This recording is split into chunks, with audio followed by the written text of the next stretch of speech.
Alright, so this one's the law of sines, and the law of sines is basically this rule right here. Sine of A divided by A equals sine of B divided by B, which could also equal sine of C divided by C, and you can mix and match whichever ones you want. So you could do these first two to find a missing variable, or you could do these right two to find that, or you can mix the first with the last. It's totally up to you how you want to do it. Okay? Alright, so areas of triangles using law of sines, usually reserved for finding, well, not areas of triangles. We'll talk about those in a second. But the law of sines is actually used for non-right triangles. If you notice, this is definitely not a non-right triangle. Okay? Now, first off, you want to have your picture drawn. So if you don't have your picture drawn, make sure you draw it, because you want to be able to figure out some stuff. So right off the bat, I can tell you, oh, if I subtract 105 and 33 from 180, I should get this other missing angle, and that's a huge important part, because now I have another angle to work with. Okay, now I'm going to give you guys some advice. When you're working on trig, if you can get it into whole numbers and use it for future references, please do. But usually when you have a decimal, you kind of want to stay away from it unless it's given to you in the beginning. Okay, so now how do we find these other sides? Because this is not a right triangle. We use law of sines. Okay, it's totally up to you how you want to do it. So I'm going to do now, if you notice, the only complete pair of sides and its opposite angle are B so far. So I'm going to be using this one quite a bit. Now, I could use it with sine of A over A to find A, and find sine of C over C to find out what little c is going to be, which is side C. Okay, so I just set it up like as is. So sine of 105 divided by 37.9, and make sure you don't simplify that because we want that number later. Okay, equals the sine of 33 degrees divided by A. Okay, alright, so we want to get A alone. Now if you notice, A is in the bottom right here. Okay, so we could multiply both sides by A, and we would get, well, we could do some cross multiplication and get it that way. So let's do A sine of 105, okay, equals 37.9 times the sine of 33 degrees. Okay, and this would be A times that, so that should show up as well. Okay, so we actually have this all set up now. So we've cross-multiplied up here. Now we actually have this. Now if we divide both sides by sine of 105, we should be able to figure the rest of this out. So up top I have 37.9 times sine of 33 degrees. Okay, so that's up top. Now I've divided both sides by the sine of 105, so I should have on the bottom of the fraction sine of 105. Okay, now that I have that set up, let's go up here.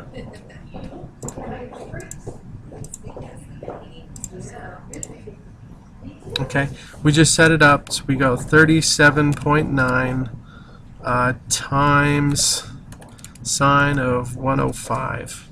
No, it was sine of 33, I think. Yeah, 33. Okay, and once again, make sure your calculator's in degrees, divided by sine of 105. Now, it's okay to divide by sine of 105 because that's actually a decimal approximation. Okay, so if we go back and look at our work, is that what we wanted? Yep.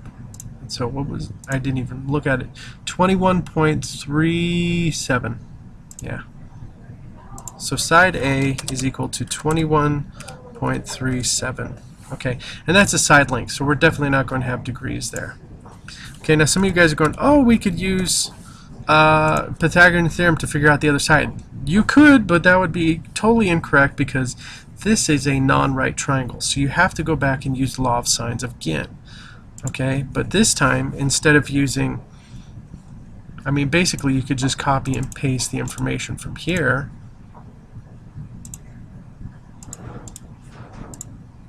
It's going to be sine of 105 over 37, which equals sine of 42 over c.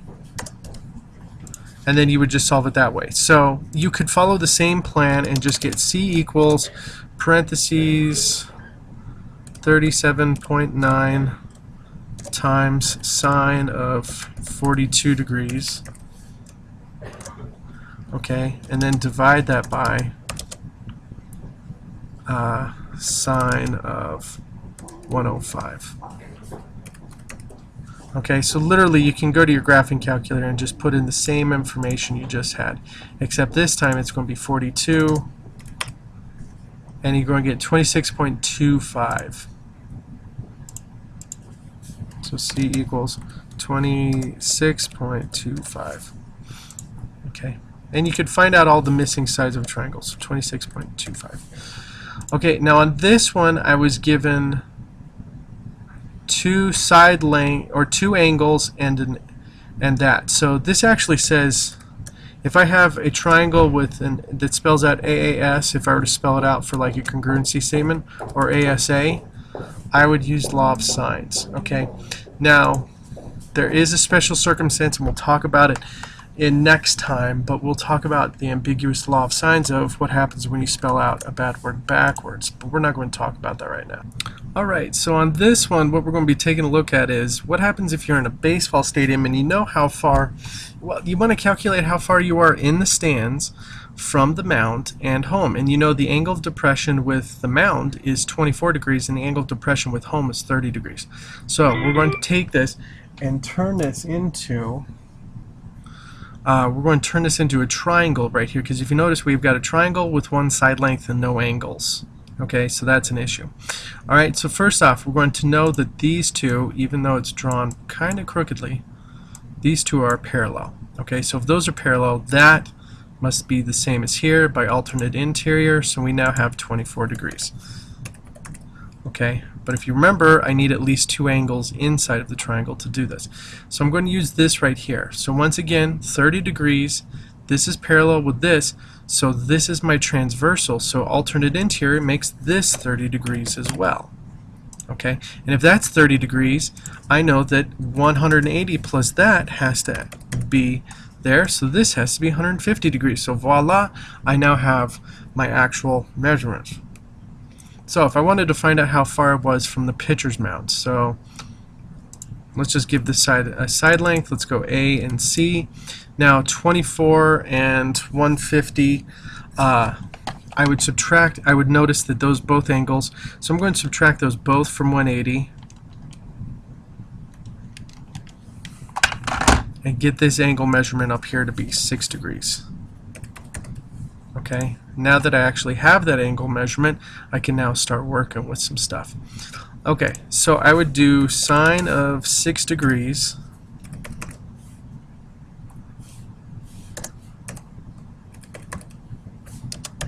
divided by 60.5 feet.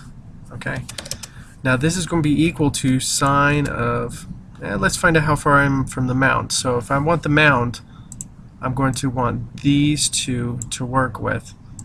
Okay, so it should be sine of 150 degrees divided by A. Let's call it A. Okay, you could use M for it. Now if you notice, this is set up a lot like the last problem. So we do our cross multiplication and then we do our division. So we should get A equals the parentheses of 60.5 times sine of 150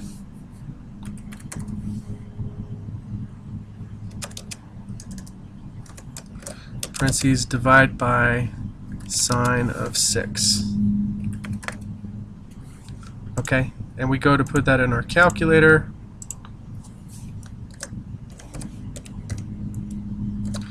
Times sine of 150 divided by sine of 6. 289 point, let's say 39. That looks good.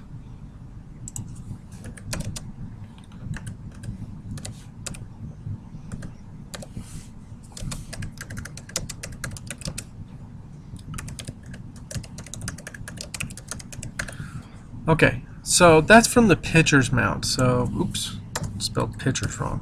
There we go. Okay, so 239.39 feet from the pitcher's mound. Another thing you should start practicing is putting your answers in context. Okay, So in other words, explaining in words exactly what you were doing, okay?